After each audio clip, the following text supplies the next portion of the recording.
On today's episode, there is such a thing as too much cologne. When he says he's bi, maybe you should just believe him. And if you're missing your thong underwear, let's be honest, you know he's wearing them. Today on Advice Unfiltered.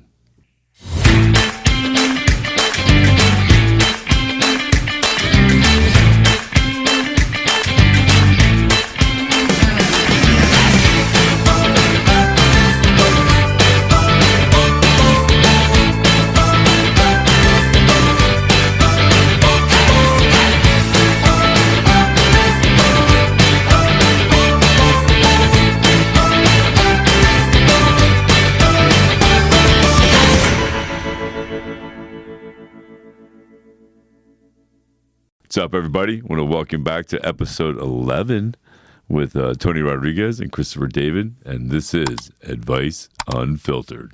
On a Sunday. On a Sunday. I know, so it's my fault completely. Sometimes that horrible thing called work comes in play, and you have to travel and do what you have to do. But oddly enough, I think there are people who are out there who are excited to see us, not at 10 o'clock at night. Yeah, that's cool. And on a Sunday, probably people chilling, probably eating dinner. And funny enough, I bring this up because, I am hard for you people. I didn't know it was a holiday, so don't crucify. Shame on you, man. And I also did not Palm Sunday. Did not want the palm of don't crucify me. But Palm Sunday, no carbs for you, bro. But yeah, I just it's Sunday. It's the beginning of spring break. Yes. Which if you're traveling like I am is a nightmare for everyone who's on a plane and going to the airport. Yeah. But yeah, I mean, where are you flying to?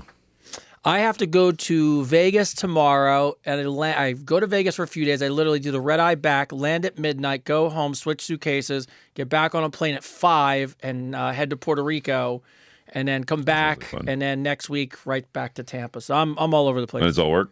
All work, yeah, all work. All work. Well, Puerto Rico's not work, but I mean, work still. I still work when I'm on vacation. I don't technically have time off, so answer questions, phone calls, all that stuff. So. It's the horrible part of life when, it's not that I complain, so it's work, it's fine. I'd rather be, it's a catch-22. I'd rather be there for the staff when they have questions. I want to answer the phone, I want to help them, so it's partially my fault. The other part of it is, though, it is kind of sad when you go on vacation and you can't put the phone down. Yeah, no, I get it. You want to be in the moment, right? Yeah, it's really awful. It's really sad. I don't know the last vacation I've actually been on where I haven't said to people when I left, "Oh, feel free to call me if you need me." Yeah. It'd be nice to shut it down. Yeah, that's one of my golden rules, man. If I go on vacation, I don't deal with business. I don't. Nah. Yeah. Yeah. I wish. Even on my day off, like if I have Saturday was my one day off, I literally didn't do any work at all. I cleaned, I did laundry, I did adulting stuff, but I had other stuff I could have been doing. That was more work stuff, and I was like, nah, man, I ain't doing it. Those are the best days, though. I ain't doing it. There are days where I wake up and I realize I have to fight to get the gym in, and then we're both so consistent, and then just comes a moment when you go, it's just a day off today. Yeah, it's just a day off. It's okay. Listen, it's a big thing out there, man. People feel guilty about taking a day off. Don't. I'm a big proprietor of that. I do. I feel guilty if I don't do something. And it's okay. It's okay. It's okay to sit home and do absolutely fucking nothing in your big sweatpants and your sweatshirt and just chill and binge watch movies and eat ice cream out of a tub for a day. It's fine. There's not. By the way, that's exactly what. Yeah. Just so you said that. That's the two thing. First of all, sweatpants. I still think to this day are the greatest invention.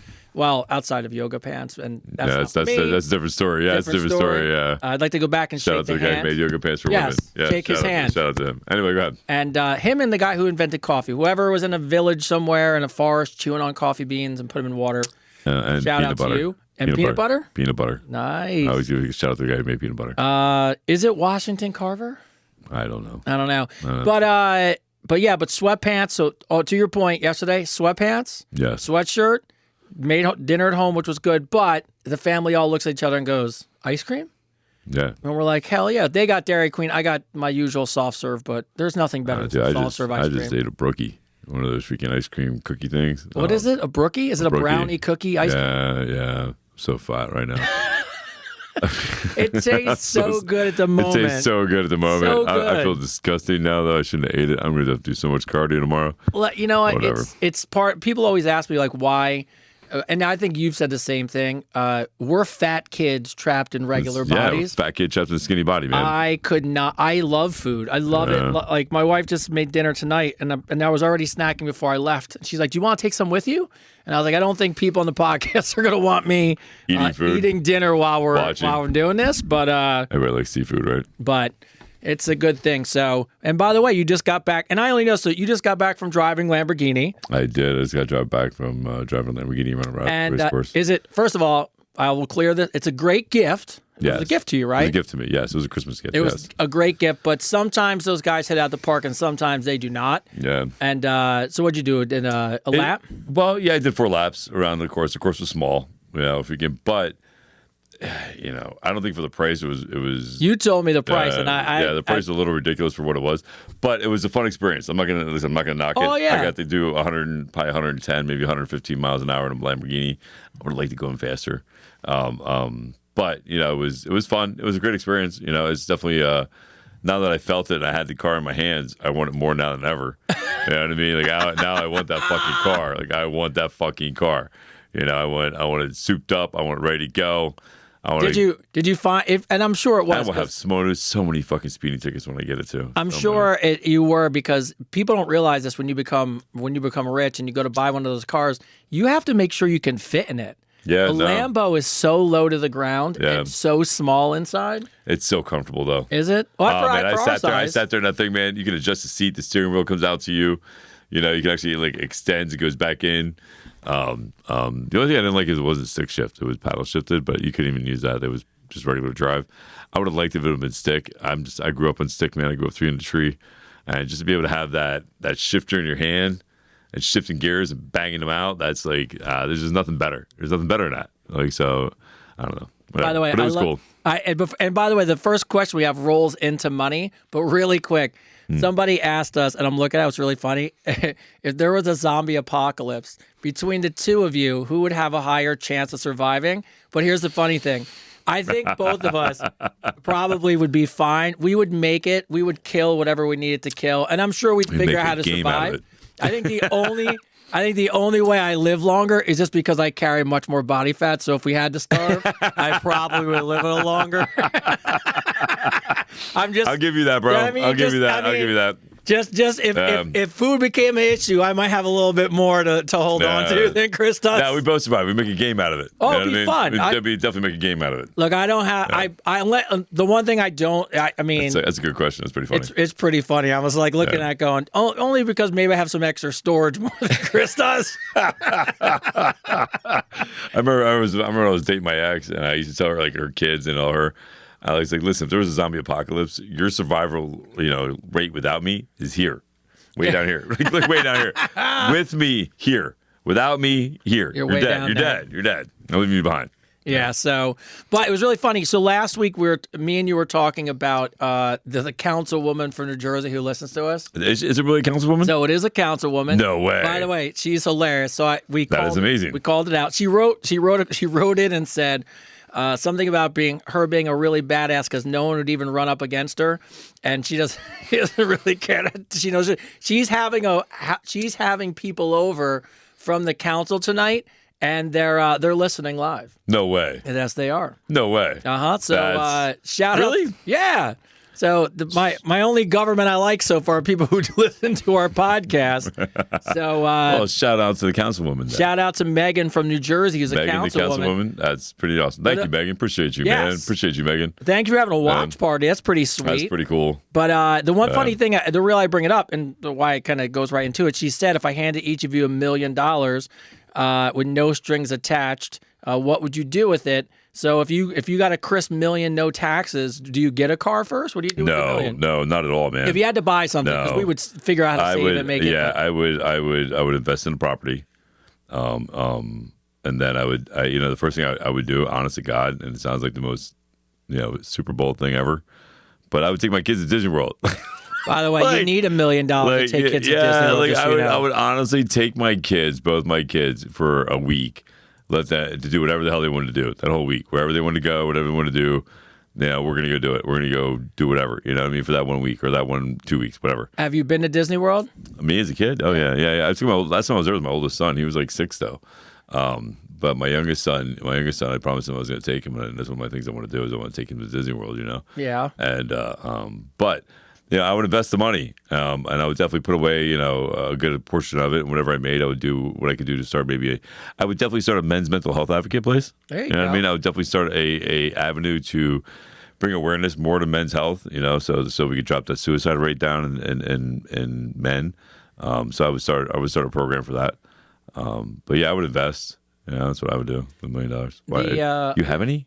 Yeah, I was like, do you have $1 million you're giving away? Like, hello. We were just talking about this. Megan. Megan's our first Patreon VIP member. Right? It only cost $1 million. Right? Where you at, Megan? It's like, and I'm not a political person, but what it was the other day was like Trump was selling visas for like $5 million a piece. He's like, a smart man.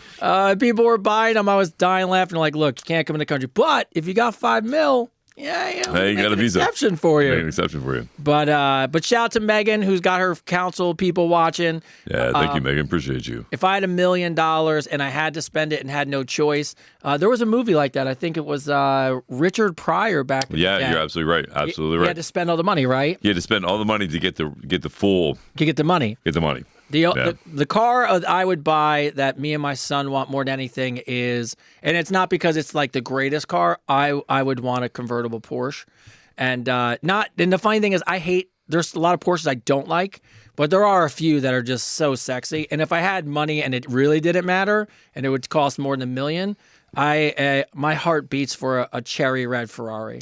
They had one there. They had a Ferrari there. The two fastest cars were the Lamborghini and the Ferrari. Yeah.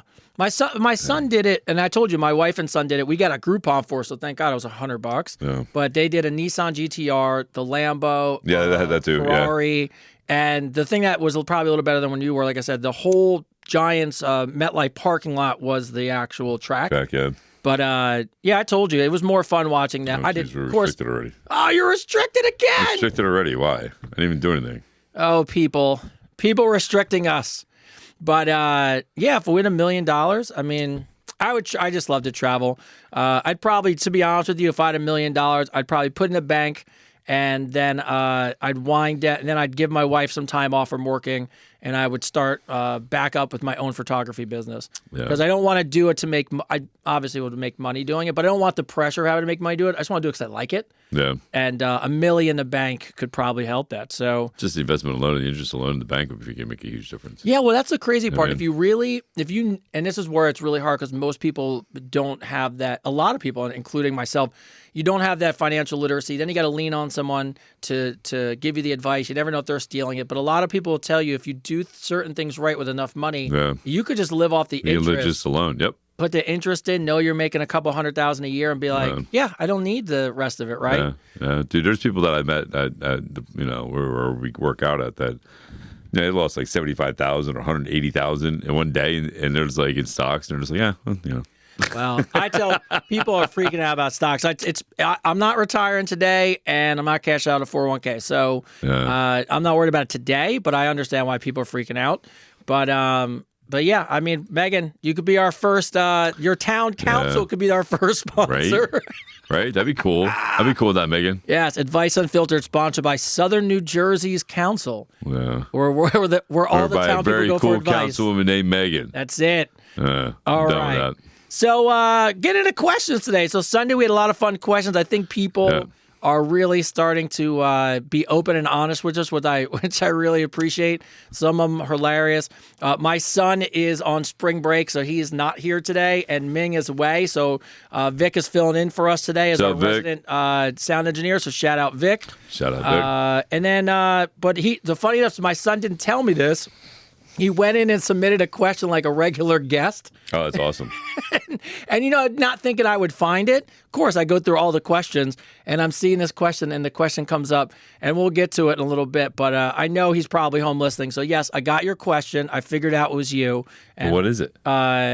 He's down here somewhere. It'll come up in a cycle of stuff. But just like everyone else, I'll make him wait to get his question answered. So, all right. No favoritism here, kid. Yeah, just because you work here doesn't mean... Because you're related to one of the hosts doesn't mean you get to go first. That's how we do it here. Bridget Brown. So, Bridget Brown. Brown. How you doing, Bridget? All right. Bridget Brown. Hello, Chris and Tony. I figured you would be the ones to ask for some advice unfiltered. Now, thank you to all you guys who went to the website, submitted questions. These are coming right from the website. This is an interesting one. My boyfriend has been working out for years, and I just started a little over a month ago. My question is a scent question. He loves, capital letters, my post-gym workout smell. And I mean he loves it. By the way, shout out to you for putting this in here as a real question, because I was like, holy shit. I think I smell like a sweaty, dusty, sun-baked warthog, but he disagrees. While I definitely enjoy the attention and intimacy, is there a polite way for me to tell him, can I please shower first? I just would feel better about myself, and it didn't start to being a big, sloppy, smelly mess. By the way, his post-gym scent is super sexy, so I get it, but am I being a hypocrite? So are you, I mean, you're around people that work out all day long. Is it an attractive thing for you to smell? By the way, I smell awful after a workout. Yeah. You do not want to be. I need to. I know when I smell bad because I don't want to go near me. No, I would say during the intimate moments. Yeah. And you work up that sweat together is hot, right? Absolutely sexy as hell. Sweat dripping down your chest. Little suction cup noises when you move. Whatever. If you can, that's hot. Absolutely agree with you 100% on that.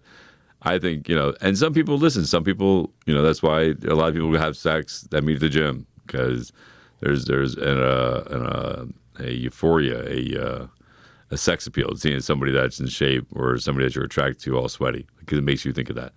So it's just a normal thing. I would just compromise, maybe once in a while, just give in a little bit. Don't think so much about it. Just let it happen. Well, I can tell you what we would not advise to do, and that's don't have sex in the shower. No, don't have sex in the shower. Watch episode 10. It's overrated. Number one place to get hurt. But here's a kind of a weird question. What? You work out, you work up all this nasty stank, which for them they love, which is fine. Mm-hmm. Could you get like UTIs or anything because you're dirty and sweaty from the gym? Sure. I would think so, sure, right? Absolutely, yeah, absolutely. You get an infection. I would think so, right? Yeah, absolutely. Look, I'm with you. Yeah. I think morning, you're yawn, you're tired, you get up, you start sweating on each other. That shit is sexy. Fuck yeah. Coming home from the gym's not my jam, but you said he likes it and you like it, so yeah. Chris. I mean, why not once in a while? Once in a while, just be that animal. Or just run upstairs real quick, jump in the shower, and be like, I'm ready. And then, Like, you don't have to take it, like, here's the thing. Like, you don't have to take a full, like, blowing, scrub you down. You can do, like, a quick little splash of some soap and some underneath the armpits, underneath the crotch, and freaking, and then... wash some of the important parts. And the important parts, your hands and stuff like that, things that touch things, But leave it up around your neck or something, leave it in the middle of your chest, and just, like, hey, go at it. Just throw your dirty gym clothes on the bed and roll around in them. Oh, that's so gross. I know it. I can't. So gross. I admit it. It's not a thing, but I'll know when I worked out hard. I'll get in the car and I'll be like, I can't even. I have to get to the shower right now. Like, but by the way, I also wear full outfits, workout. Then I wear that full outfit into the sauna. Yeah. So you don't want no part of that. I don't know how you do that. I don't know how you wear a full outfit into the sauna, bro. They were bad. Today there was like 10 dudes in there, and everybody's looking at me, and the one guy finally taps me and goes, "How are you doing this?" And I'm just like dying of sweat. I'm like, I don't know. It's how it goes. So, Anita from the Netherlands, who is a regular, asks questions all the time. Anita from the Netherlands. But she's got a really interesting idea, which I thought was cool. She's got a merch idea. What do you guys think? I think you guys should create a throw or a blanket with the image of Chris on it. This way, everyone has the opportunity to lie on him or under him so that they can share the same bed.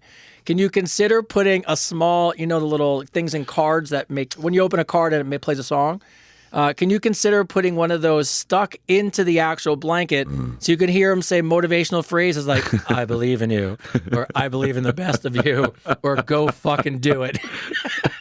By the way, Manita's the greatest merch idea that we've had so far. That's a great idea. A blanket with a little noisemaker of your voice. Who doesn't want a blanket with me? Isn't it funny when people think of those things and you're just like, you really want one of those? But we'll make that. The fact that she even went as far as, Anita, shout out to you, as fact as you went even as far as to think of putting the voice, the little things that you could press it. Yeah, that'd be funny as all, man. That'd be funny. It's great. Blanket. Somebody saw it. Blanket. Hot fucking mess. That's right. Shannon. Shannon wrote in last time, and I know she kind of wanted some ideas about this, but she's a swimmer. Ever been a swimmer? You ever done that for workouts? Me? Yeah. Yeah. I've done a couple times. I wouldn't call myself a swimmer, but one of the old Lifetimes I used to belong to the Lifetime, this one has great swimming pools too, but I want to improve my strength and flexibility. How beneficial is swimming for that? I know you've talked about 1 gram of protein per pound of body weight. Is this a linear relationship? 95 pounds, 95 grams. And is it based on your current weight or ideal weight? Swimming, I'll let you answer, but protein, yes, it's very, look, you can go 0.75, 1 point, whatever it is. It's just simple math. Most people try to shoot for 1 gram per pound of body weight. And if you get, or they'll tell you 1 gram of protein per 1 pound of lean body weight. But either way, if you shoot for it, really what you're doing is make sure you have enough protein to build muscle. I mean, It's really kind of what it is. It's the biggest thing is eat enough food. Just eat enough protein. If people, and I'll tell you what, it's a cool diet hack because if you look at your plate and you eat your protein first, you will have little room because you're so satiated to eat some of the other crap on your plate. So you don't eat hollow carbs or hollow calories. You know what I mean? That's about, a lot of people eat hollow calories. Yeah, a lot of stuff is hollow calories. Yeah, you just need something that has substance to it. Sometimes I literally have eaten things sometimes. The ice cream yesterday does not count because I didn't care. But you'll go to eat something sometimes and you look at it and you go, what is this really doing for me? And when you know it's nothing, you actually put it down. In both of our cases with the ice cream and cookie thing, listen, we did 100 reps of each exercise. Oh, yeah, we worked out the other day, yeah. Yeah, so, whatever. Yeah, so it doesn't. The reason you go to the gym is outside of looking good naked, which I think most people's number one, is to eat some shit like that. So, but swimming. So is swimming good for strength and flexibility? Yeah, it's great for strength, and it could be good for flexibility. I mean, flexibility is just stretching, man. Like you don't really need to swim to do that, But swimming is a great exercise, absolutely. I mean, look at Michael Phelps. I can't name somebody who doesn't swim on a regular basis who's not in good shape. Absolutely. Doesn't have good blood pressure. So swimming is a phenomenal exercise you can do.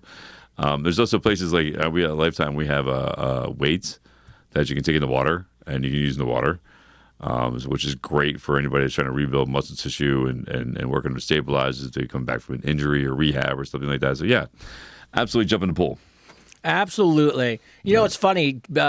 Michael Phelps during training on the regular would consume over 10,000 calories a day. Isn't that crazy? Yeah. And burn it all? Yeah. I don't think I could. I don't think I could eat 10,000 calories. It would be rough. It'd be a tough. You think you could because you'd be like, all right, I could have some shakes and you could figure the math out. But to eat that every day, I get that he's burning it because I think he swims like 4 hours a day and weight trains. Yeah. But that's what elite people do. So it is what it is. Well, Jane is back. So, Jana, I love you guys out there because every time I tell you your questions are so long that I can't read the whole thing, people will write in the next day and go, my bad. I go, it's fine. Yeah. But Jana was the one that we gave advice about her ex going on dates when their kids were at school. Oh. And she had that concert coming up, and we were talking about... I remember she had the huge paragraph. Yeah, we were talking about not going with your ex because it doesn't make any sense. Well, shout out her. She took our advice. She got on a dating app, and she found someone to go to a concert with. Did she? Yes, she did. So she said she actually wound up, and this will happen to a lot of you. Wait, is this the one that messaged me and I sent you the message? Yeah, maybe. I know you sent me a message. They went on a date yesterday.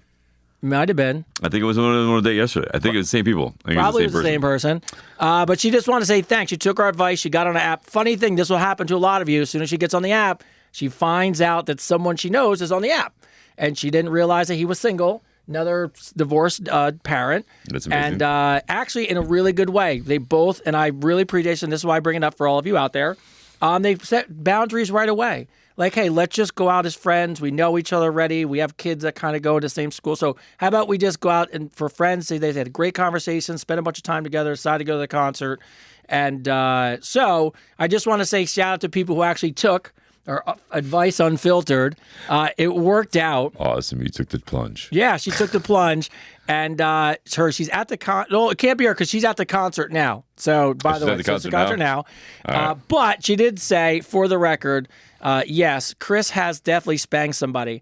I would bet $100,000 he spanked somebody. Yes, it's the message that I got, yes. The challenge is the over-the-knee part, but let's be honest, I give it 100%. And then she goes on to go in a little bit more detail about the spanking. But she clearly believes that you have spanked someone over your knee. We'll get your answer at the end of the episode, but I would tell you that it was, first of all, nobody said no, which... Nobody said no? Nobody said no, which... Nobody... Not one person said no. You guys think I'm violent? But there was a little bit of a debate back and forth about the over-the-knee part. Okay. So we'll leave that for the end, but I would tell you were 100%... Can't believe people actually voted? Yes, people in their questions wrote in, and, they were like, that's just the way it went. So... That's funny. Yeah, I was just dying laughing. I was like, it was really funny. It was like everyone all in was like, yeah. He's like, absolutely. Over the knee. So over the knee is interesting because then it's almost like, I don't know, could be playful, also could be role play. So I don't know. I think it's always playful. I'll put my vote in at the end so you can answer. But yeah, everyone who was writing in was doing those things. So nice. All right, Kathy. This is an interesting one. This was one we've never had before. Great question. Kathy D. Where's Kathy from? I don't have it on here. No. Sometimes people don't Kathy put the location. From somewhere out there in the world. Out in the universe. Out in the universe, Kathy. All right, it's me again. She has asked questions before. I think I actually know her last name. Since you guys have discussed erectile dysfunction in the past weekend, I do have a question. I was once... It's your fault. It's your fault. It's your fault. No, I'm just kidding. I was once... Just kidding. This is a crazy one. I was once with somebody who could get rock hard for oral, but the minute his penis got close to my vagina, it went limp. Is this a physical thing or a mental thing? He told me he was bisexual. I was going to say that's a gay thing. He was wondering if it was more gay than bisexual, was performance anxiety. I found it weird in my mind, but I'm an overthinker. If you didn't give us that piece, I would go to some friends of mine that lean one way or the other of what gets them more excited. But now that you threw that piece in... Yeah, he's gay. He's gay. He's gay. Yeah, 100. I mean... This time it's not your fault. It's not your fault this Kathy time. Kathy D, it's not your fault. Kathy, you're not good. You're free. You're good. Not your fault, Kathy. Hey, look, doesn't matter, gay, straight, be anybody you want to be. Yeah, no, listen, man. Hey, listen, each your own, man. But, you asked a question, I'm going to give you the answer. The answer is I believe that, it wasn't about, him not being turned on by JJ because there was nothing wrong with you. It's because he's in the men, bottom line. Yes, it had your JJ has this magical power. It had nothing to do with you. You get a jail-free card on that one. You're free to go. Now, Kathy, you're good. Kathy, I know you write in quite often, so I actually have a follow-up question you can answer. Before you went on a date or hung out with this guy in an intimate way, did you already know he was bisexual? Because I'm curious how that affects a relationship of when you knew that. You know what I mean? Did it come out after? Do you think it affects women more than it affects men? Like all right, so let's say from a single guy standpoint, if a girl told me she was bisexual, I'd be like, all right. I don't think it really like I'd be like, oh my god, we can't, it's a very stereotypical answer, but let's just be honest. Yeah. I mean, we're creatures of habit, so to men, you conquer more the better. But I think a more difficult question isn't so much about would it bother you to have sex with that person, is you built a relationship. Would you find it harder to be married to somebody who's bisexual who wants to open that door ahead of time? Would you have any issue with it? Would I? Yeah, being in a real, seriously committed relationship, not just a screw around. I don't know. I have no idea, to be honest with you. I think that's the more difficult part as a guy. If you're just hooking up, like in some of your girlfriends, like girls, I don't think anybody's going to complain. Here in my mind, I'm like, Like if they're just going to hang out, like I don't know, you get to go shopping together, you get to go get your nails and hair, all this stuff I don't want to do. Yeah, but that's like having like do that stuff. Go ahead. My wife has the best, and I mean this because they're the nicest. She has like the greatest gay guy friends like ever, and I mean it's awesome. I mean I love it. They're so not. I mean they're great. The relationships are great. That's fine. I would just be afraid that you would get married, have a serious relationship, and at some point the door would swing wider open than I wanted it to be, versus just being like, where's that line go? Yeah. I 100% would think that if you were a girl and a guy told you right from the beginning, like, hey, either I'm bisexual or whatever, I'm bisexual, right? That I think more women would walk away from that than or do you think they'd be challenged and be like, I'm gonna No, I think I mean I don't know we can vote on this, but I think more women would walk away. I think women will walk. I think women would walk away. I don't think they would want to deal with that bullshit. It's hey. Yeah. All right, Tyler. My son. Oh, here we go. My son tried to be sneaky and squeeze a question. By the way, I find it and this is how you know this is really advice unfiltered.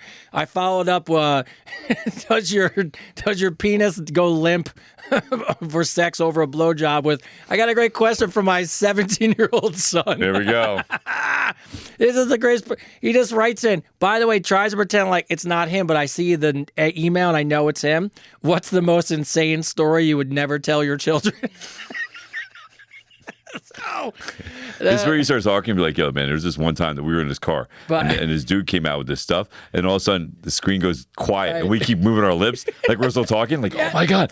Yeah. It's crazy. They did that for you guys who are Deadpool and Wolverine fans when Ryan Reynolds and Hugh Jackman were launching Deadpool and Wolverine. Oh, yeah, they started talking about it and then the sound went off and it kept going. Yeah. I would tell all of you this. The cool thing about having and I know Chris knows this because his older son's 25 and my son's 17. And my son actually comes in the studio and hangs out. It's fun. It's fun. It's fun in an interesting way to have him part of it. I don't really hold back any of the conversations because I want to be a parent. I want to be a friend, but I'm also a parent. So I'm very aware of those things. But Tyler, there are definitely insane stories that you will know at some time. But the best part about being a parent is I want you to go through some of your own first, and then we can share those stories. I don't want you to be living on, my dad did that, and then be able to throw that back on me at some point, because I've done that to my parents. Yeah. So my mom got on me about something one time, and I was like, you and dad did a lot of ... when I was a kid, so I don't want to hear anything about it. And that, was good for my defense. So no, I think there's a time and a place, a certain age that you can discuss things. Yes. Yeah. It is funny. Me and you laughed as we tell stories and we watch his face. Yeah. This stripper one blew his mind. Oh, I know. Yeah, no, I mean, like I said, my kids know, my oldest son knows everything about me. He's 25 years old. If he asked me a question today, I would have no problem answering nice questions. But if he was 10, if it was my youngest son asking me questions, I wouldn't answer him fully, truthfully, just for the simple fact that, I want him to, like you said, learn on his own, But if he was asking, it depends what the question was. If he was asking advice about something, I would give it to him, right? Obviously. 100%. But if he was like, asking if I ever did something, and use it as a reason for him to try it, I would wait. His brain's not ready for it. He's not ready for it. Yeah. He's not mature for it. You got to pick at a certain age. You got to be, Yeah. You got time and place. The nice part about, a good part about being a parent is you do laugh. Me and my wife giggle all the time when we want to yell at him about something he did, and we punish him, and then we separately behind closed doors are laughing because we did the same thing. But to Chris's point, there's a time and place for those things, and you'll get a lot of those stories. You get older, you'll hear a lot of to this day, I still sit sometimes with my parents at dinner, and they'll be talking about something, and they'll tell a story I never heard, and my mind is blown. And I gotta be honest, I look forward to those because I think that they're awesome still at this age. Yeah, like I can imagine being in my 80s and bringing up some shit, and my kid being like, "Oh my God," if you can, you know what I mean? But yeah, here and now, there's just some things that they don't need to know until you're on your deathbed. You're on your deathbed. You're like, yeah. Let me tell you these stories. I gotta get off my chest. There's 12 bodies they found. Wasn't me. I buried a treasure. There's a map. Right. There's a buried treasure in the hills of college. That'd be great. Man. But no, I enjoy sharing stories with him. It's nice to see his face, but to a time and a place. So yeah, time and place on that. Yeah. So way to try to get in as a fake guest. Yeah, right. By the way, I'll give you credit. That was a brilliant move, except for I can see where all the questions come from. And on top of that, you still didn't get the answer you're looking for, kid. No. You still don't know shit.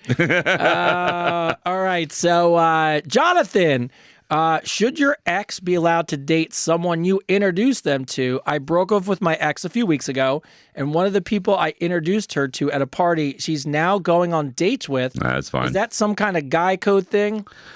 No. That's why they call it an ex. Nah, that's why they're called exes, bro. The only guy code, and that certainly depends on the guy. Like, I live by it. I don't play another dude's sandboxes. No. Right? Like, me and you were boys, me and you were friends, whether you were single, right? Yeah. And you went out with somebody, even if you just went out with them one time, I'm never taking that person out. Yeah. I'm not taking them out. I'm not playing in that sandbox. I'm not doing that. I'm not hanging out with, and but if you introduce her to somebody, and you guys aren't like just because you know him and you're not like friends, like you guys don't hang out, like you're not boys, and they start going out, man, that's really nothing you can do about that. Just let it go.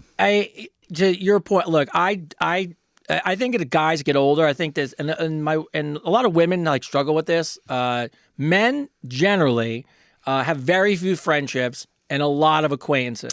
So yes. I would never want to ruin the friendships I have, especially when there's so many people to date.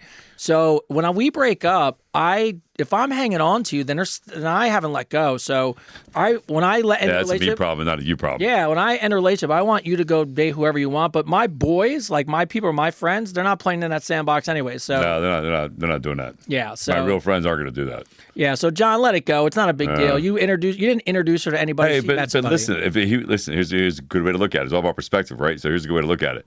If it was somebody you knew and you liked him well enough to introduce her to him, then at least, even though it's not how you wanted it, at least you know she's with a good guy, right? Yeah. So be happy about that, right? Maybe we get everybody to the wedding gets a free cake. We talk about this we made a joke about this the other day.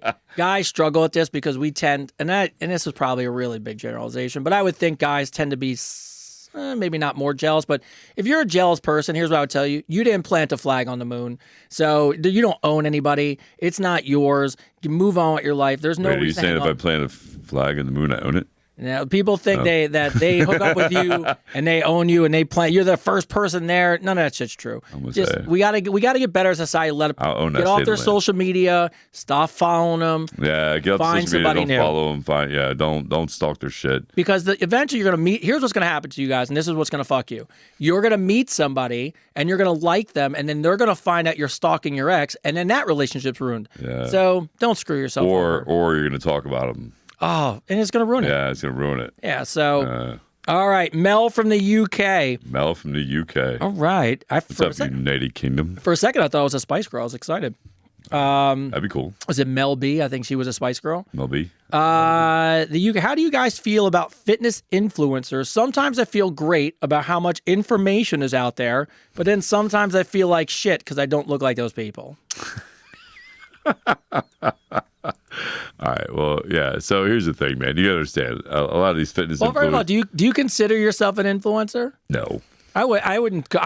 You've never said that. So no, I've never considered myself. You just have an a big influencer. following. I just have a big following. Yeah. I don't know. I mean, you have a bigger following than most influencers. I do have bigger. Yeah. I have a bigger real following. Yes. Yeah. I mean, not paid for. My followers. And thank you for that, everybody out there. Thank you for your followers. And by the way, pay attention. This is important. I don't want to interrupt you, but it is important for everyone to know.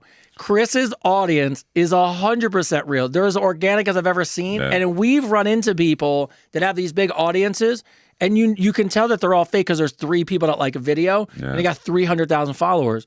And that math doesn't make any sense. Yeah. So I give you a lot of I give you a ton of credit because you're one of the few people that I've ever watched organically take the time. You and honestly, my son, because it's funny, he's a pro-am scooterer. And his following is legit, and I respect people that build those. And it took a year to get there. No, I will say this for everybody on Instagram. Start to follow me. Everybody on TikTok, start to follow me. And on Facebook, thank you guys. You guys are legit. Like, you guys made me legit, right? So you guys all follow my stuff. You all like my things. You all share them.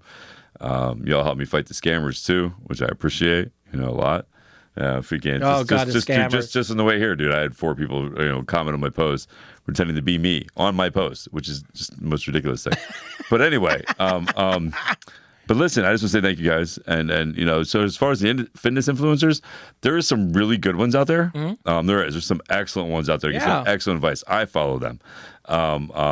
But a lot of it, listen, you can't compare yourself. As I tell my clients, man, my clients are always like, man, they tell me I'm in phenomenal shape, right? And of course they throw in that little part at the end for your age. I'm in phenomenal shape. But they always tell me I'm in really good shape, right? But I tell them all the time, you can't compare yourself to me. You can't, just like you can't compare yourself to those influencers. Like, they've been working out long and hard for a long time. Like, it's a long time. You know what I mean? Like, I've been doing this for 30 years. Working out like a madman every day, so it's not, you can't compare yourself to them. Your journey is your journey, bottom line. And listen, any kind of influence, any kind of knowledge you can get from an influencer that works positively towards your main goal is a plus, right? So you got to pick pick and weave through what's good, what's going to work, what's good for you.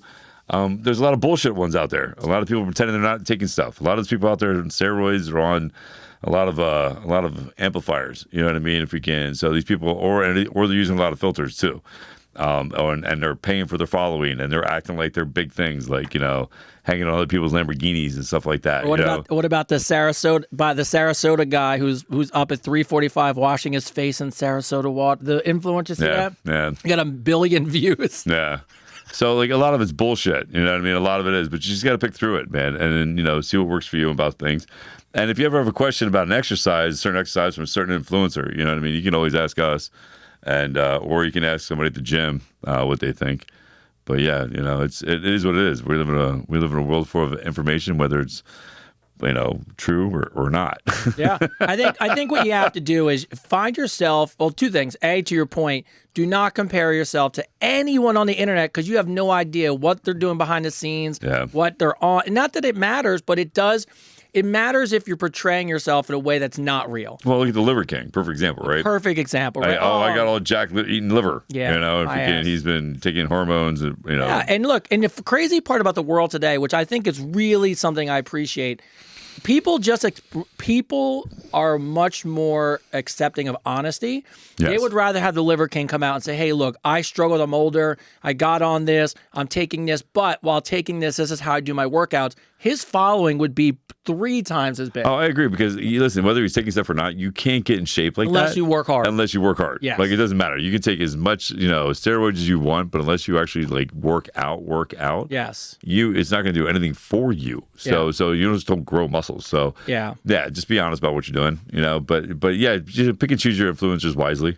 Yeah. And always feel free to ask questions. If your influencer that you're following, if you ask a question and they don't answer it, then, kind of gives you an idea where their head's at, right? Yeah. And to your point, follow a variety of and when you land on something that you like or you hear a piece of information, just double check. Yeah. Just Google it, put in ChatGPT, ask us, ask somebody else, because a lot of times some people give you some really fucked up advice. I see some fucked up shit at the gym. Fucked up advice, Matt. Yeah. I see some people do some fucked up shit, and I ask them where they learned it from, and they're like, "Oh, this influencer on Instagram. Oh, this person on YouTube," and I'm like, "Why?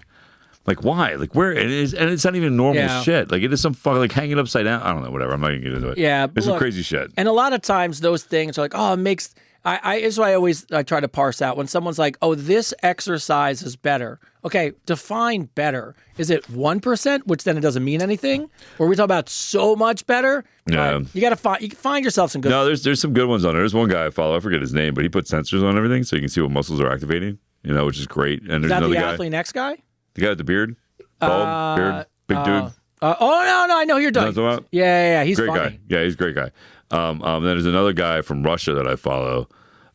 He doesn't talk, but he does some cool ass workouts, man. That freaking. Do you see the guy from Australia? The guy who doesn't turn around, who's one of the strongest people. Oh in the yeah, world? that guy's a beast, bro. Guy is a monster.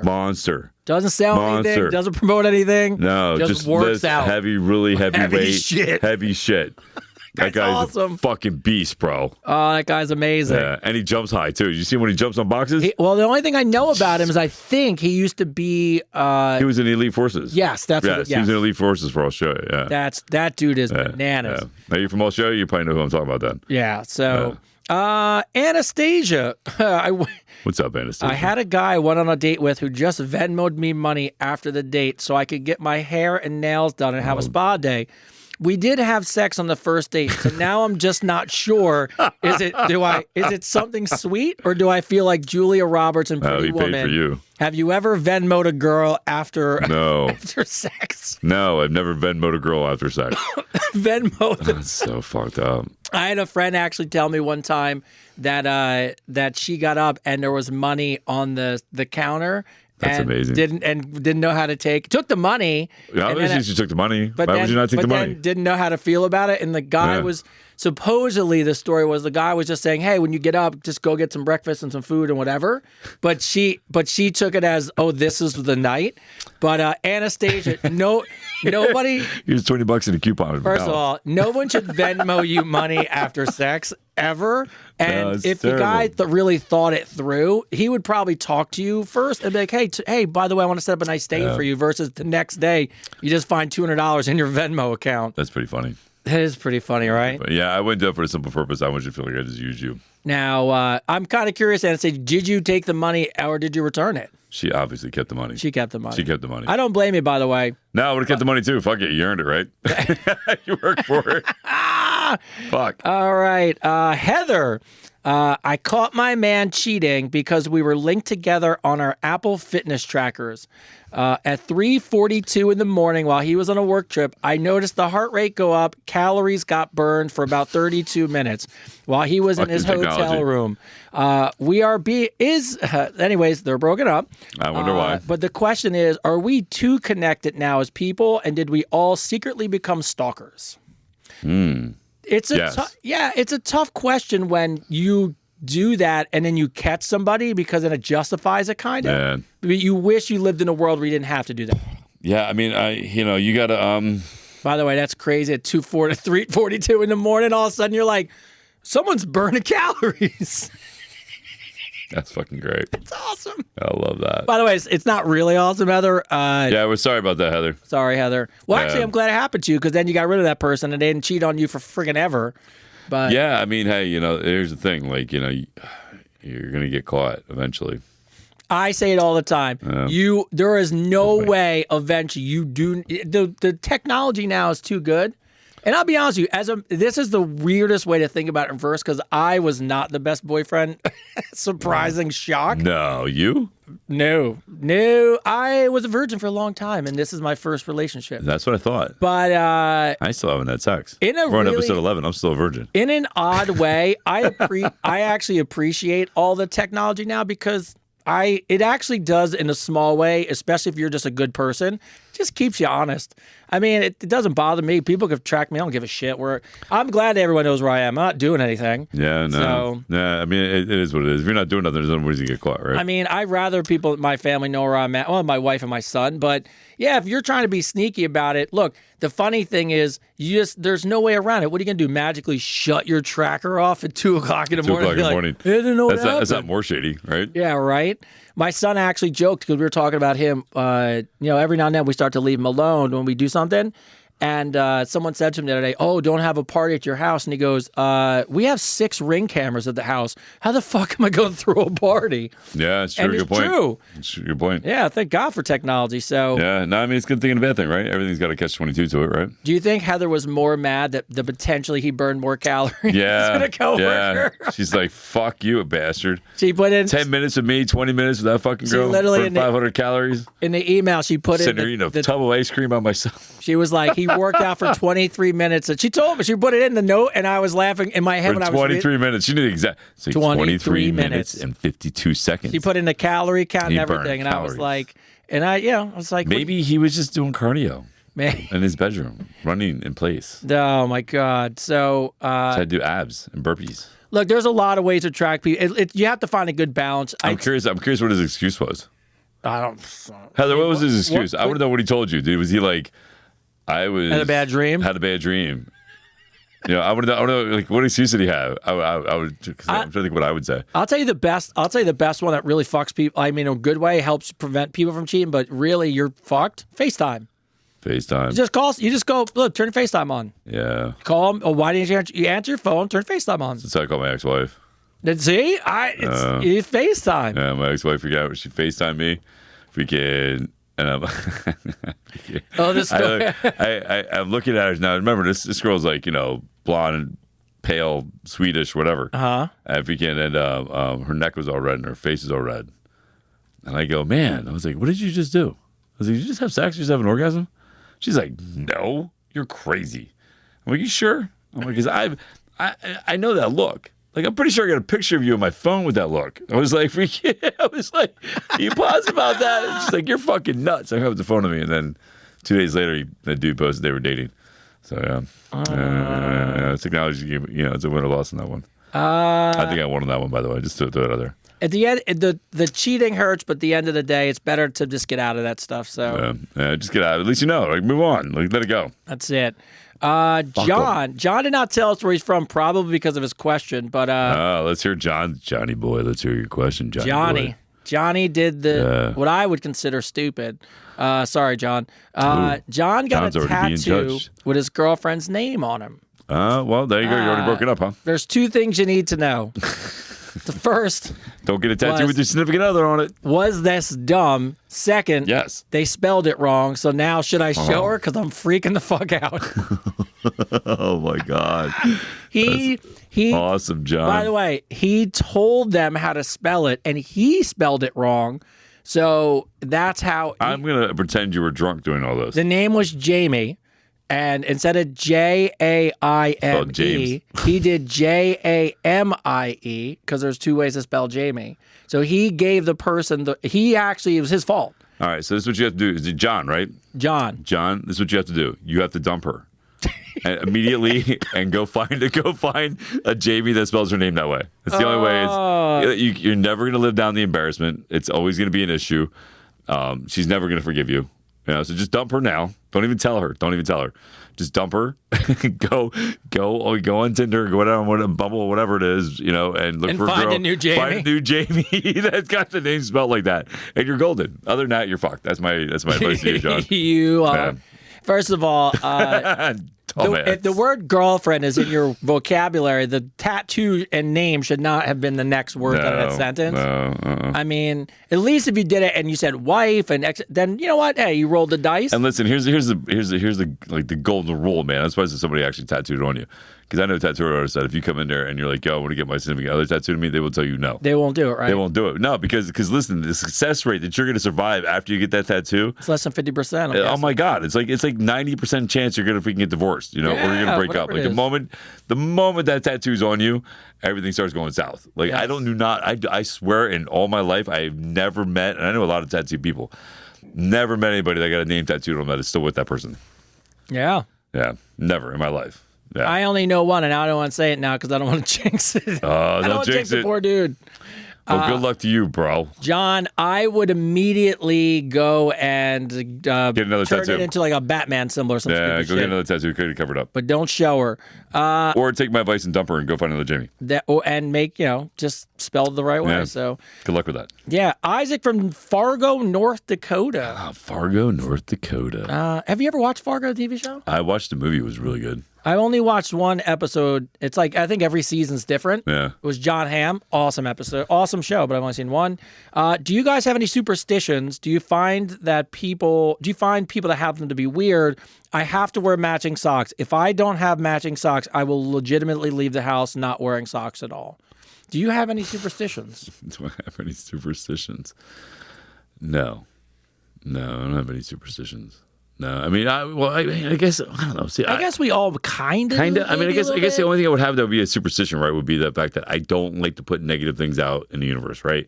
So I don't like to say like certain things. Almost like I just said, I won't say that guy's name. Yes. Because it's out in the universe then, right? Because the universe doesn't know about right or wrong. So maybe that's a superstition. I don't know. Bro, I have one, and I won't say it. Not because it's weird, because I don't want to put it in the universe, because it's my...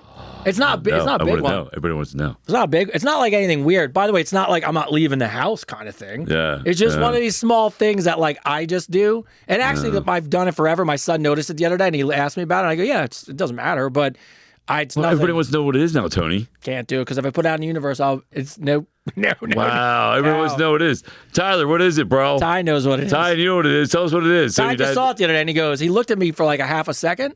And I go, done it all the time. Ty has to tell us. So everybody wants to know. Tony, damn it, Connie's pissed. Yeah, sorry, Connie. By the way, it's nothing weird. It's nothing like any of these weird ones. It's just you put out. It's all happens to be lame anyway. I think you put out in universe, and I don't want to find out the hard way. I shouldn't have. Yeah, no, I mean, there's, I don't know. I think some superstitions are just like people just, I don't know, who has time? I don't have time unless something stop me that is made up in my head. Yeah, look, it's funny. Like I said, I don't have anything like that where it's like I couldn't leave the house because my socks don't match. But I don't find it. Look, I think it just depends on what it is. I think they're funny. I think people get little quirks. I know like some athletes, a lot of times like professional athletes have weird quirks where like they won't, they'll put one shoe on before the other. That's whatever. It's fine. I know a guy that everything was sevens. He had to, open a door 7 times. I'll see that. Flick the light switch 7 times. And he was so OCD, everything had a certain place. Listen, I'm very understanding about that, and I am a good friend. So every time he got done flicking the light switch 7 times, I would go over and flick it. Oh, just every time he would shut the door 7 times, I would open it and close it. It's the kind of friend Chris is. I would literally move whatever he put in place and move it to a different spot, because I'm a good friend like that. I just want to make sure that, it fucked with them. Right. We answered this one time. People are asking us about memorable tattoos. We have quite a few. Yeah. There's a decent. You have a bunch of them. I don't have as many, but I need some more. I need some more tattoos. Here's a better way to ask that question. So, what's the next one? Do you know? I've been thinking about it. Like, what's your next tattoo? It'll probably be my logo. The dragon with the Team David thing, the TD. Oh, that's your actual logo. How'd you come up with the logo? I was born the year of the dragon. Oh, nice. If we can, 76 is the year of the dragon.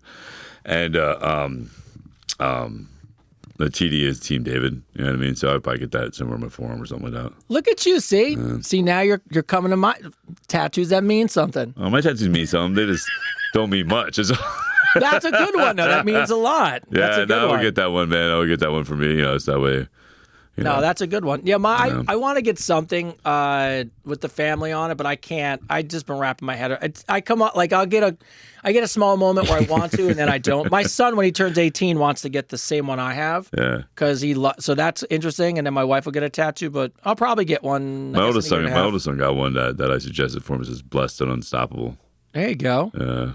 So what I'm going to get? I'm going to get a tattoo with my shoulder pain on it and say "my shoulder pain," and maybe that'll leave me. My shoulder pain.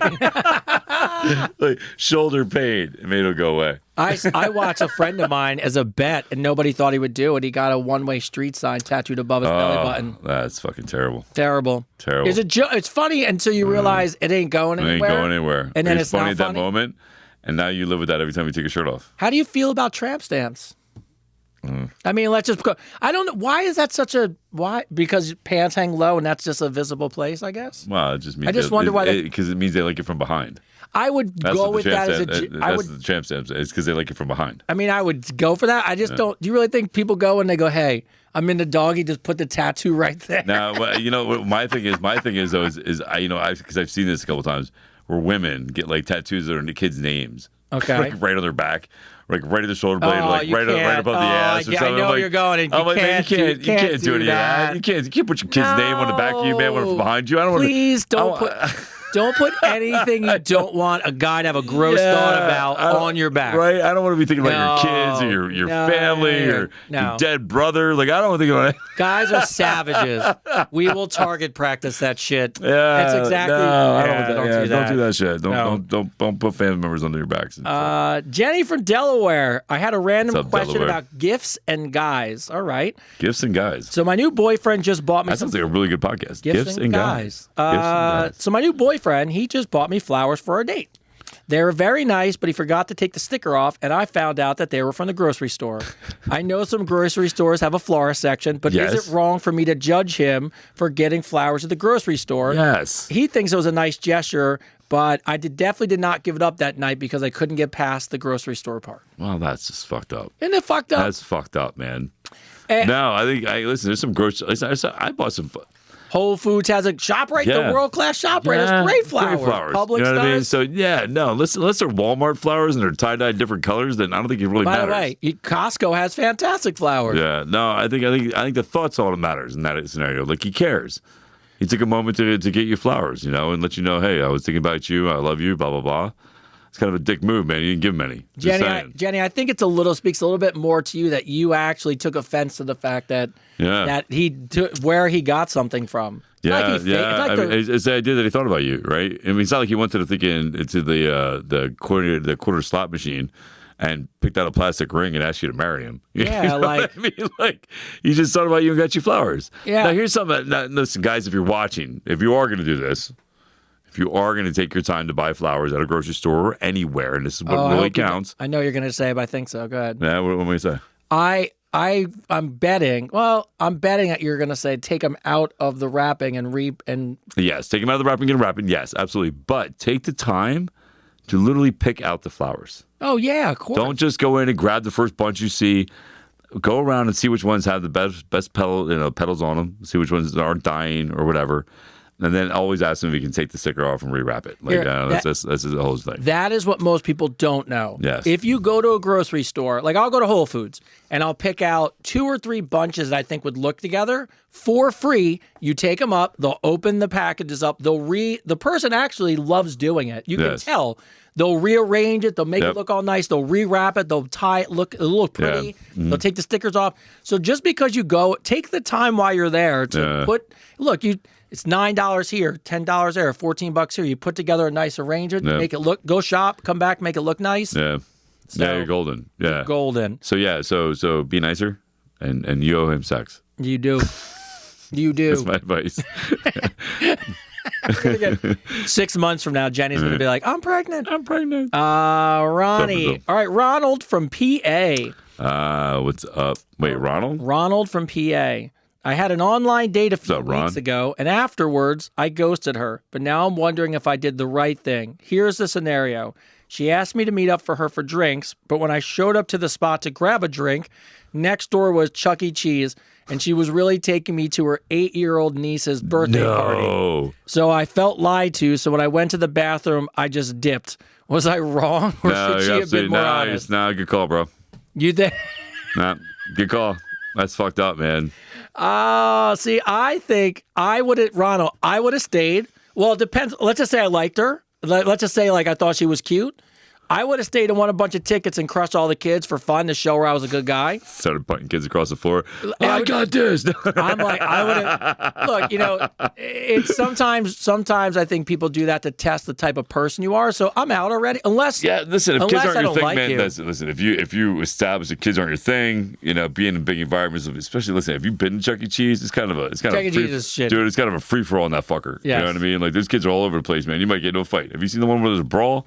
Things happen in that place. So, they just shoot each other. Yeah, right? Kids carry guns. Parents fighting over freaking tickets. I've seen stuff. But anyway, I mean, maybe you should have said something to her before you dipped. But it was kind of messed up. It was kind of messed up. She was telling you that what she was doing, right? Like, you know what I mean? Like, I've had it happen to me. I had this girl ask me to go kayaking. And I was like, I would love to go kayaking with you. And it was the first time I went kayaking with anybody. I used to do it by myself all the time. Okay. And I go meet her. And I drive an hour and a half to go meet her. And I show up, and there's like 20 people. Like, it's her friend's family, her mom and dad, her kids, some it's like school a family friends. Affair thing. Yeah, everybody anybody that means something to this girl is there. Okay. Right? And I'm like, oh, wow. I'm like, all right, well, here we go. And it was just awkward. I mean, that was fine because I focused on the kayaking, but at the same point in time, it would be nice to go to heads up. You know what I mean? Yeah. Freaking, it'd be nice to like, hey, you're about to meet my whole entire fucking family and my friend's whole entire fucking family. Well, it's better she didn't tell you kayaking. You drove an hour and a half and then you wind up at Chuck E. Cheese. That's true. I mean, then I would have turned around and left. But good call, bro. Fuck Chuck E. Cheese. I would have hung out, Ron. I'm out already. Unless the person didn't. I mean, depends on how cute she was. I'm gonna be honest with you. If she was cute, I would have hung out. But if she's not, I wouldn't have dipped on her. Though. I just can't. I can't do that. I would have pulled her outside and be like, "Hey, this is my jam." But it's all good. We got our very, very, very, very, very first question as a couple. Ooh, as a couple. As a couple. Yes, Terry and Liz. All right. Terry and Liz. Hey, we're watching you guys. We appreciate you guys. We love all the advice. You guys are hilarious. but we decided to ask you guys this question as a couple. Love that. Is it cool to sext and send nude pictures to each other after years of being together? Absolutely, 100%. We're both in agreement. We are more boring than we used to be, and we're really together. We're trying to work through this. Maybe it's lazy. Maybe we hate our bodies. But can you guys just give us your thoughts on, should we just throw caution to the wind and go back to being less boring? Yeah. 100%. 100%. Yes. Absolutely. Yeah. Absolutely. Send your I don't know if it's a whatever couple it is, if it's a girl couple or guy couple, I don't know what the name. I think it's a guy and a girl. It's a guy and a girl? All right, yes. Send those booty pics. Look, but we were talking about this. I think you're like, I mean, married might be a little different. Make it sexy. Don't throw like. Yeah, just don't be like, here's my butthole. You know what I mean? If you can be like, do something a little attractive, a little nonchalant.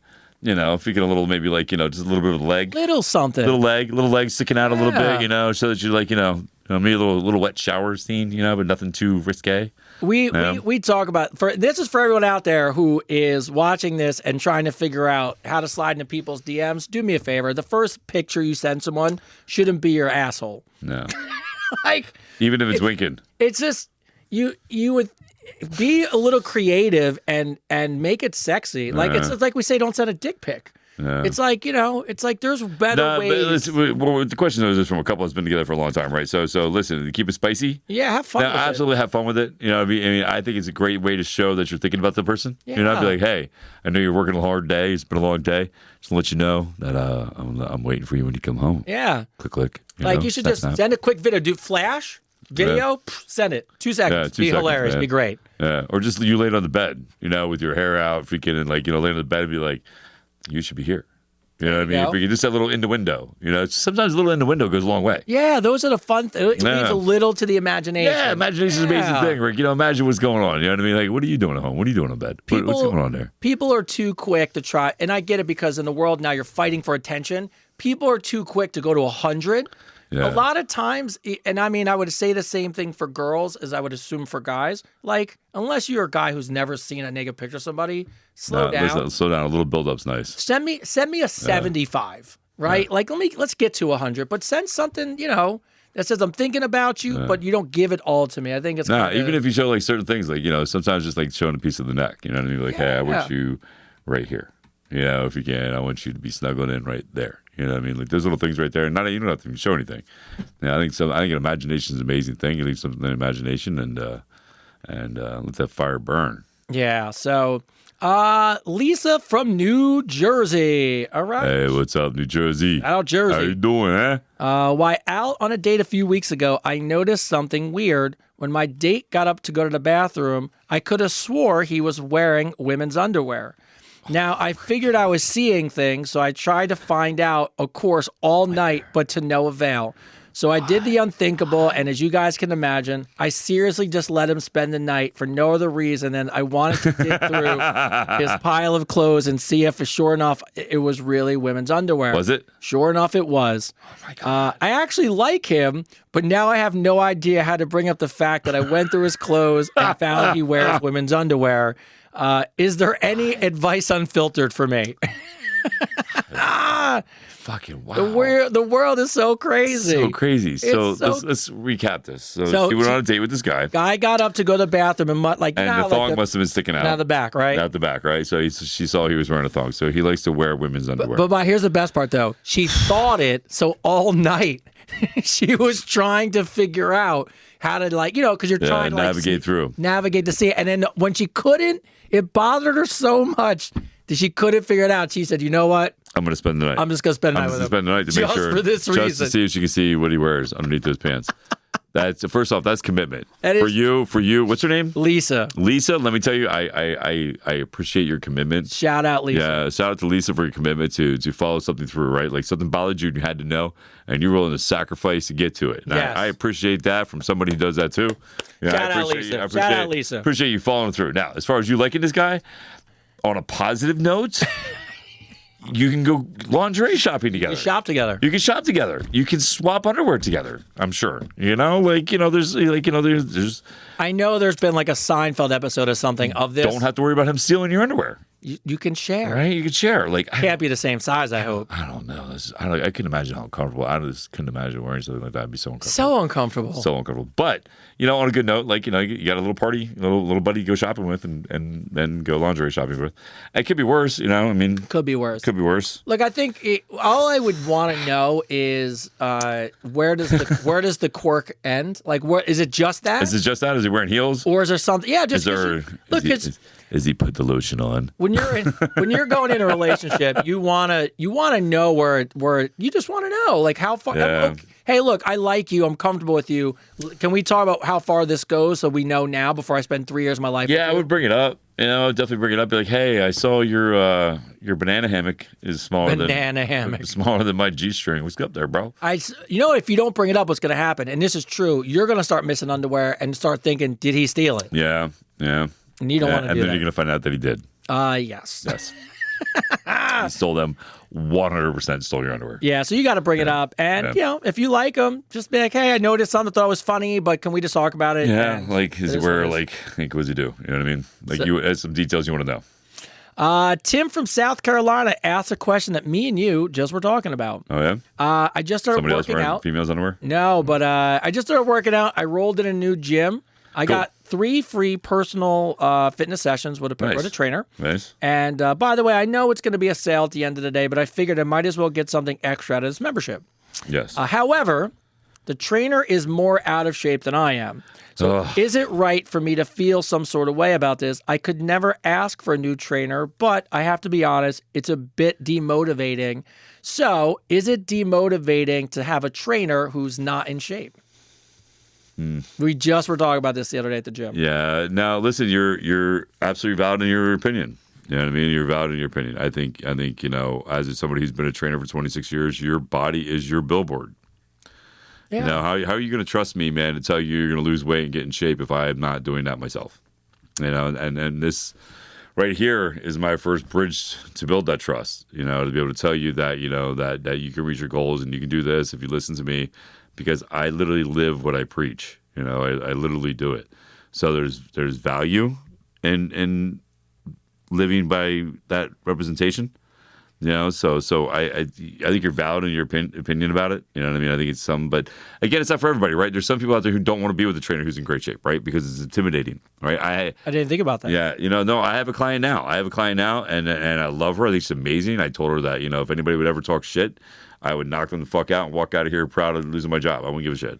But she asked me, she goes, are you embarrassed for me to train you or for me to train her? And I told her no. I was like, no, not at all, man. Why would I ever be embarrassed to train you? Like, I think you're gonna be amazing.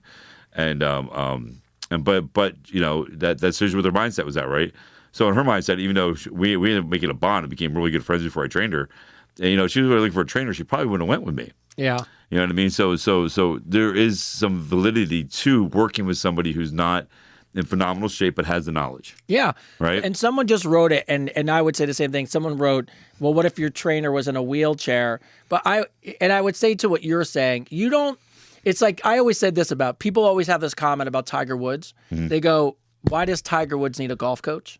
Yeah. Isn't Tiger Woods better than his golf coach? Yeah. And you're like, yeah, but he still has a coach, right? And the same thing with like Tyson, like Tyson's boxing coaches. Yeah. You know what I mean? They didn't look like they could box, right? He would murder all of them. Yeah. You know what I mean? Like they none of them look like they were in shape. None of them, but they had the best knowledge they could possibly have, right? So physically, you can't just judge somebody on that, and but I understand why you feel that way. Yeah, I completely understand why you feel that way, because you look at them and you think, if I want to get in shape, I want to emulate somebody who's in shape. But sometimes, like I said, man, like I know people that are in the fitness industry that are phenomenal trainers, and they don't look like they're in shape, right? Yeah. But they're phenomenal trainers. They know how to get all their clients in shape. They know what they're doing. They have the knowledge.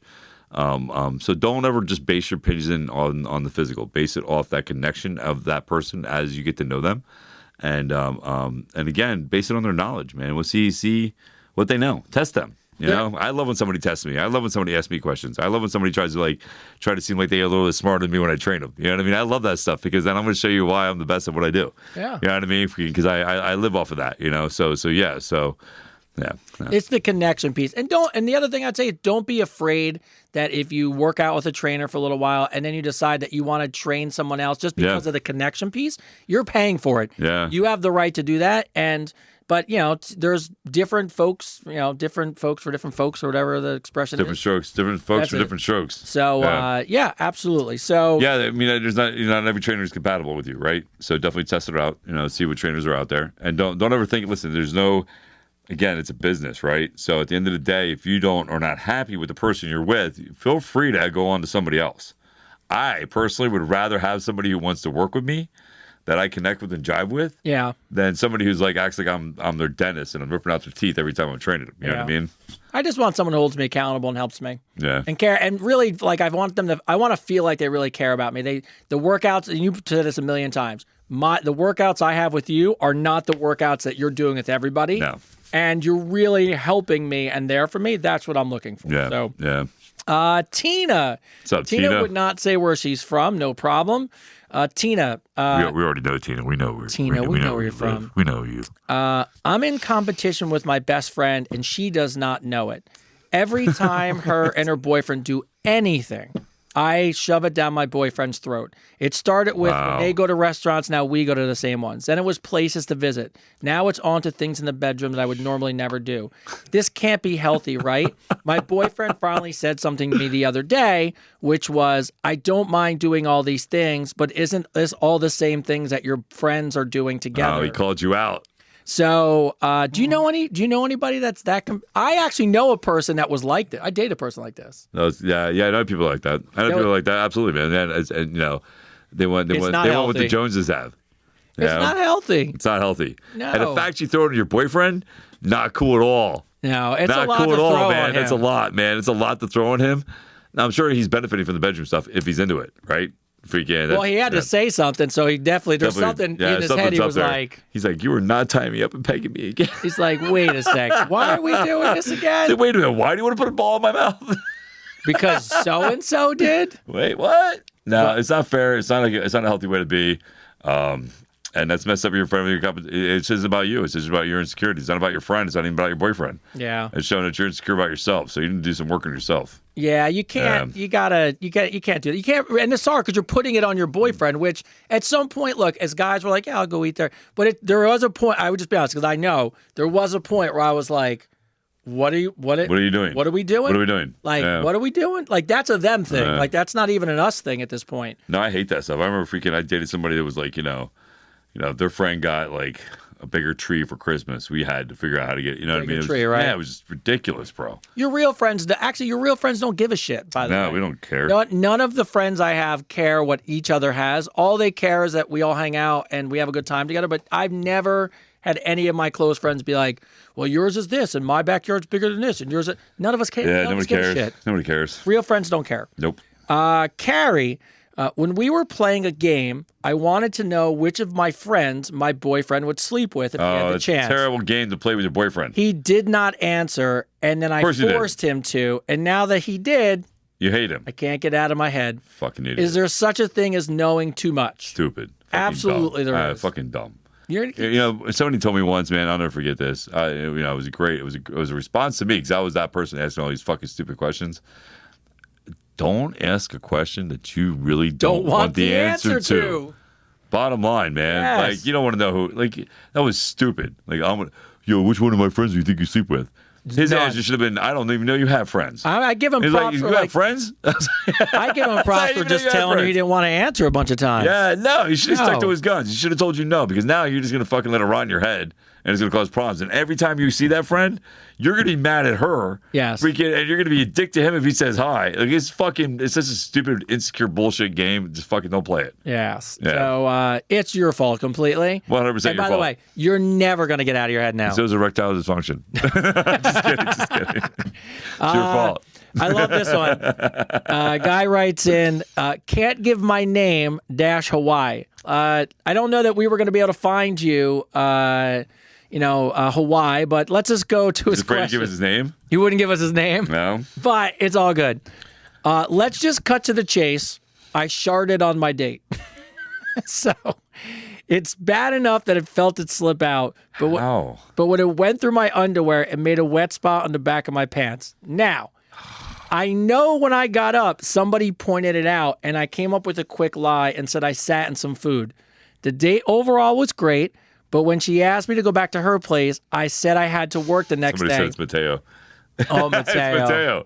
It's fucking Mateo, bro. She asked me to go back to her place. I just couldn't do it because I had to change. Yeah, don't do it. I couldn't tell anyone, so I would tell you guys anonymously so I feel better. And I'm listening right now on Sunday for advice and feedback. Do I ever tell or keep the lie alive? And side question, are white lies in a relationship an okay thing? So first off, let's just be honest. No name, never tell. Never tell. Never tell. No. I mean, maybe years later if you're married and then it's a funny story. Yeah, that's fine. No, you never tell. No, never ever tell. You just don't need to tell. Never tell. And second of all, it goes back. I don't know about the white lie. First of all, everyone's got white lies, so that's a fine thing. It's not even a white lie. Listen, man, it's a circumstantial. Yes. Yeah, it's a circumstance. It's involved that nobody needs to know nobody knows about, right? Like, there's certain things that's happened in my life that it's none of your damn business. Everyone sharded. Everybody's sharded, and I don't think I've ever done it and be like, hey, by the way, yesterday I shit my pants, just so you know. Yeah. I just don't. Just so you know. I love you. There's honesty, and then there's honestly you shouldn't say anything. No, ignorance is bliss. Ignorance is bliss. You know what I mean? I don't need to know everything. I don't need to know that. I don't want to know. Don't want to know that. No. No. So Mateo, keep that to yourself. Mateo, were you? Just kidding, Mateo. Mateo. We love you, Mateo. I met a guy. Did I tell you about a guy Jim at the gym named Mateo? Oh my God. God. Oh my God, is it you? And he's like, what? I was like, oh, never mind. It's not Mateo, I think you listen a lot, and I appreciate Mateo, you. just so you know, we're gonna get shirts to say you're not my stepdad. Oh my God. Mateo is not my stepdad. Advice Unfiltered. We're gonna get shirts to say that. Yes, not my daddy. Mateo is not my stepdad. I question, and no matter how many years later in his podcast, one day I hope we're signing books. And then Mateo walks up. And Mateo walks up. Right. And he just looks at us both and goes, I'm Mateo. And we're both like, it's you. It's you. It's our dad. It's our stepdad. Well, Did I bring the pickles? No, I fucking Yes, Kevin's pickles. Kevin, love you. Love you. Your fucking love you, this Kevin. Be going on Kevin, for 10 I don't years, even know you, but I'll have this jar for 10 years in my refrigerator. Then it won't be good anymore. It's been an ongoing thing every episode. Kevin's pickles. You get a free shout out every fucking episode, bro. All right, so we got about 10 minutes left. Right. Rachel. I went on a date with a guy who bathed in cologne. It was terrible. I hate that. I swear a bee followed us for a few blocks. It was hot, which was the hardest part for me because he was actually nice and he's really good looking. I couldn't deal with the smell. The date went good, but it was so much I could not even kiss him goodnight. Oh, I hate that. If it wasn't for the smell, I would have really had some fun that night. What do I do, and do you guys wear cologne? Yes, I wear cologne. Yeah, I wear cologne.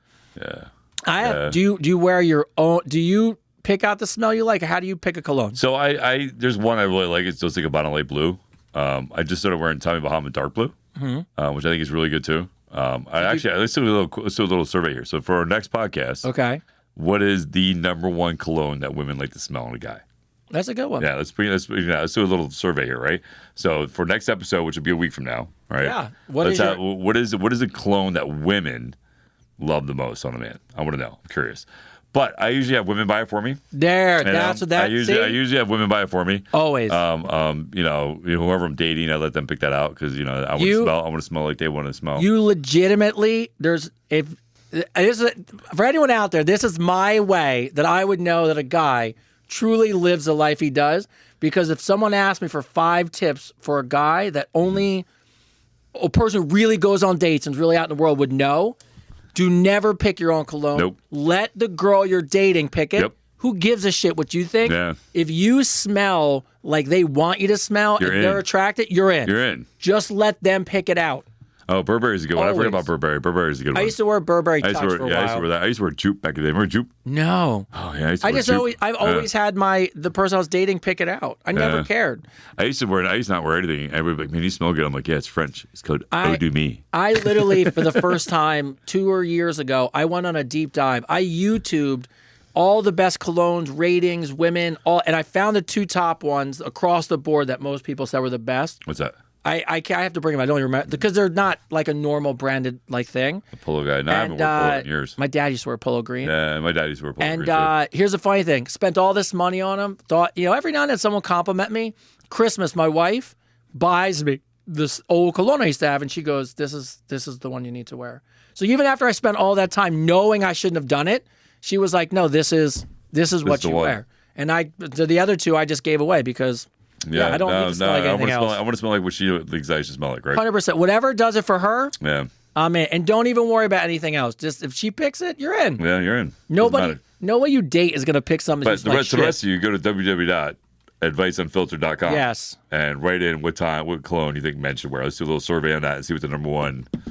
Now, she likes him. He's good looking. The date went great. So she should tell him, listen, I'm going to tell you right now, he doesn't know. He doesn't know. He just doesn't know. He doesn't know, right? He's, nervous. And no one told him. Yeah, nobody told him, right? So tell him. Be like, listen, dude, I like you. I do like the cologne. One little squirt.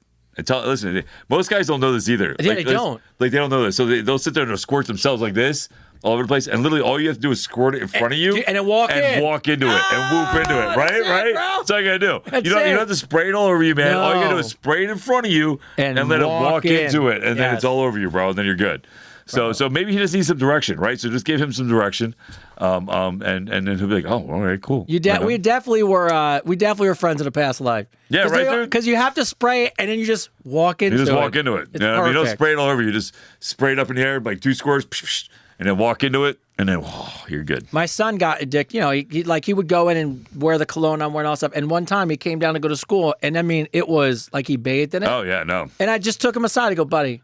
That you have to go. You got to go. Literally, I don't care if we're late for school. Jump in the shower real quick because I'm just being honest with you. But I'm not trying. And I'm always careful when I say it to my son because I don't want him to feel bad. I'm like, hey, I'm not making fun of you. No. I'm just trying to help you. Yeah. It's just too much. Too much. And for me to tell you got to go take some of it off or just change your clothes. Just change your clothes. You went 4 squirts too many. Yeah. There's no reason to bathe in it, man. And again, he doesn't know. Like he just can be doesn't nervous. know. That was it. Know. And maybe, possibly, he might have a sinus thing where he can't smell. Right? Maybe he had COVID and he lost his sense of smell. Right? So maybe he doesn't know that he's drowning in the shit. I always lean on people. Your friends don't tell. Like you got bad friends, they just don't tell you. Yeah, no, my friend. Listen, if you have something stuck in your teeth and you stink and you're I'm going to tell you because I care. Yeah, Polo. Someone said I was an old one. Polo. My dad used to wear Polo. Oh yeah, Old Spice the whole night. Old Spice. Stetson. Remember Stetson? Oh, that's an old. Yeah, my dad used to wear Stetson, man. Polo had to be strong because back in the day, everybody smoked cigarettes. So if you want to smoke a cigarette, you put some Polo on. Cool. Yeah. Harry, my wife wants me to remember all of our anniversaries. Our first date, our first time, our engagement, our wedding.